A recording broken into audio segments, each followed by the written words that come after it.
और चलिए सीधी तस्वीरें आपको दिखाते, केंद्रीय गृह मंत्री अमित शाह रायपुर पहुंच चुके हैं। तो 2 दिवसीय दौरा है और ये तस्वीरें देखिए आपको दिखा रहे हैं। तो कई सौगातें भी आज यहां पर केंद्रीय गृह मंत्री अमित शाह देने वाले हैं, जिसमें आपको बता दें कि भूमि पूजन का कार्यक्रम उनके हाथों होगा, शिलान्यास का कार्यक्रम उनके हाथों होगा।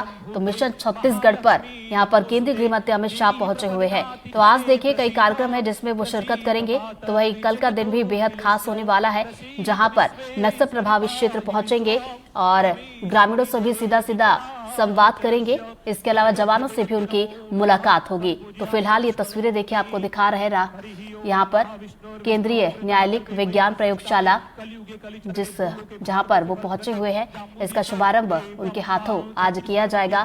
तो बेहद खास तस्वीरें और बेहद खास छत्तीसगढ़ के लिए आज का दिन, और कई कार्यक्रम, भूमि पूजन कार्यक्रम भी है, शिलान्यास भी है जिसमें वो शामिल होंगे। और इसके अलावा जैसा कि 2 दिवसीय दौरा है, आज समीक्षा बैठक भी उनकी तरफ से ली जाएगी।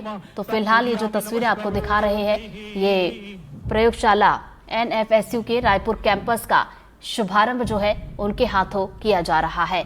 और ये देखिए NFSU की बात की जाए, ये भी हम आपको बता रहे हैं कि आखिर ये है क्या। दरअसल भारत सरकार गुजरात में इस यूनिवर्सिटी को चलाती है और फॉरेंसिक खोजी को लेकर भी ये काम करती है।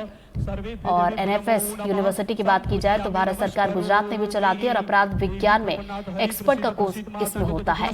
तो स्टूडेंट फॉरेंसिक, वैज्ञानिक फॉरेंसिक विश्लेषक इससे बनते हैं। तो काफी अहम ये, और छत्तीसगढ़ की सबसे हाईटेक ये होगी यूनिवर्सिटी। और तो ये देखिए तस्वीर आपको दिखा रहे हैं, रायपुर पहुंचे हुए हैं, मंच की ये तस्वीरें हैं और भूमि पूजन ये कार्यक्रम रखा गया है।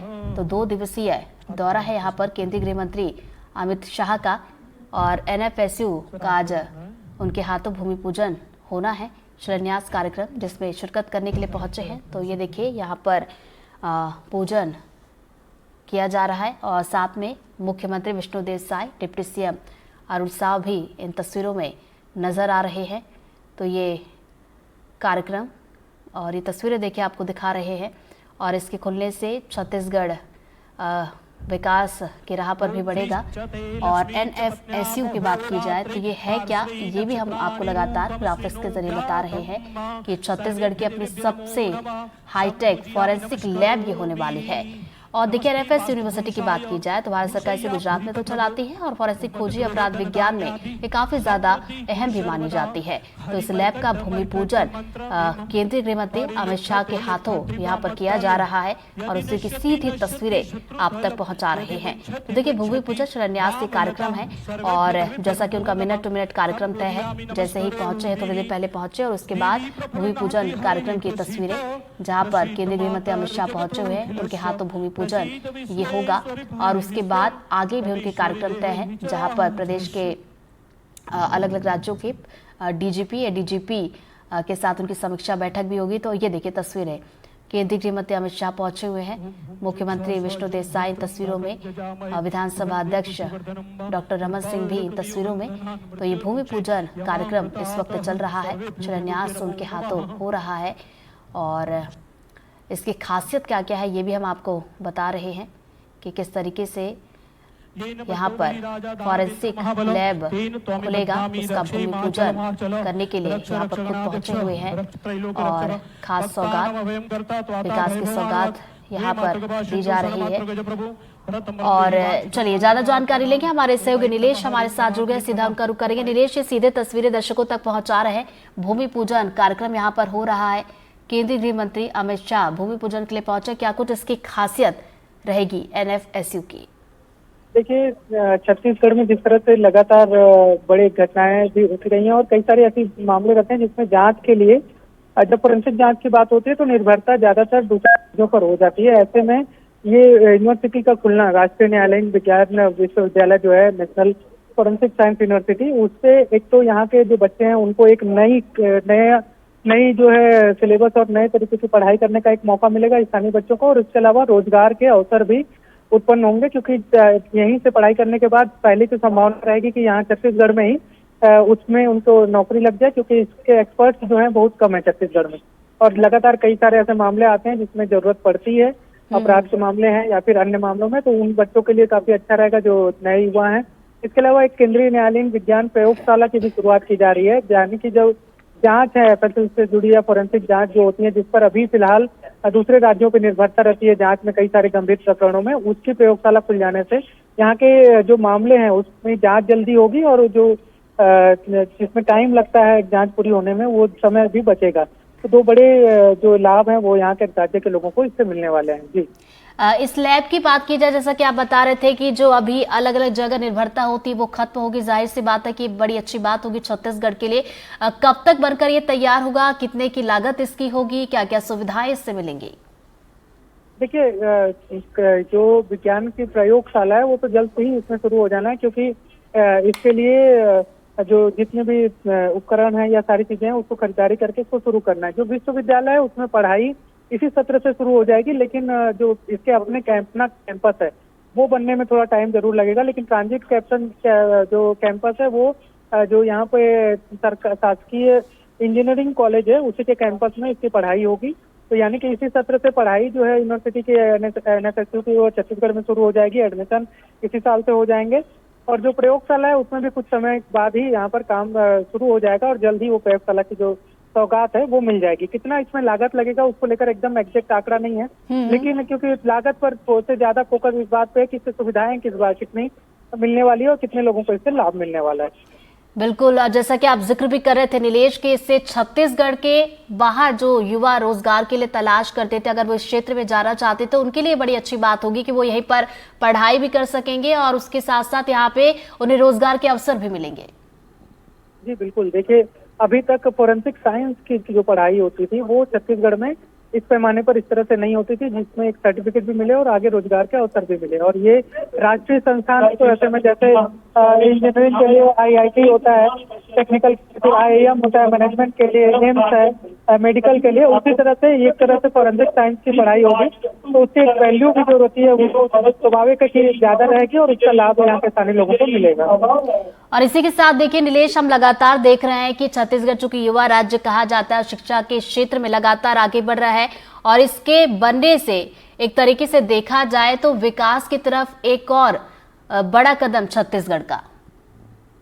लगातार जिस तरह से एक के बाद एक नई सौगातें मिलती जा रही हैं, खासकर अब छत्तीसगढ़ में लगभग सभी राष्ट्रीय जो संस्थान होते हैं जिसमें पढ़ाई हो, लगभग सारे उसकी यूनिट, चाहे वो IIT हो, IIIT हो, IIM हो या HNLU हो या फिर उसके एम्स हो या फिर अब निफ्ट की जो है एक वो भी एक यूनिवर्सिटी यहाँ शुरू हो रही है, उसका एक केंद्र शुरू हो रहा है और इसके बाद अब फोरेंसिक साइंस का भी कैंपस शुरू हो जाएगा। तो यानी कि जो एजुकेशन के क्षेत्र में जितनी भी बड़ी यूनिट है, शासकीय जो संस्थाएं हैं जो राष्ट्रीय स्तर की हैं, उनमें लगभग नीलेश यहाँ पर रोकना चाहूंगी। ये देखिए तस्वीरें अब आपको दिखा रहे हैं, यहाँ पर केंद्रीय गृह मंत्री अमित शाह ने इसका शिलान्यास कर दिया है। साथ में प्रदेश के मुख्यमंत्री विष्णुदेव साय और विधानसभा स्पीकर डॉक्टर रमन सिंह भी इन तस्वीरों में मौजूद। तो देखिए इसके ठीक पहले वो तस्वीरें हम देख रहे थे जहां पर केंद्रीय गृह मंत्री अमित शाह भूमि पूजन करते हुए नजर आ रहे थे और शिलान्यास यहाँ पर कर दिया गया है। नीलेश हमारे साथ लगातार बने हुए। नीलेश देखिए अब जो ताजा तस्वीरें आई हैं, शिलान्यास इसका केंद्रीय गृह मंत्री अमित शाह ने कर दिया है।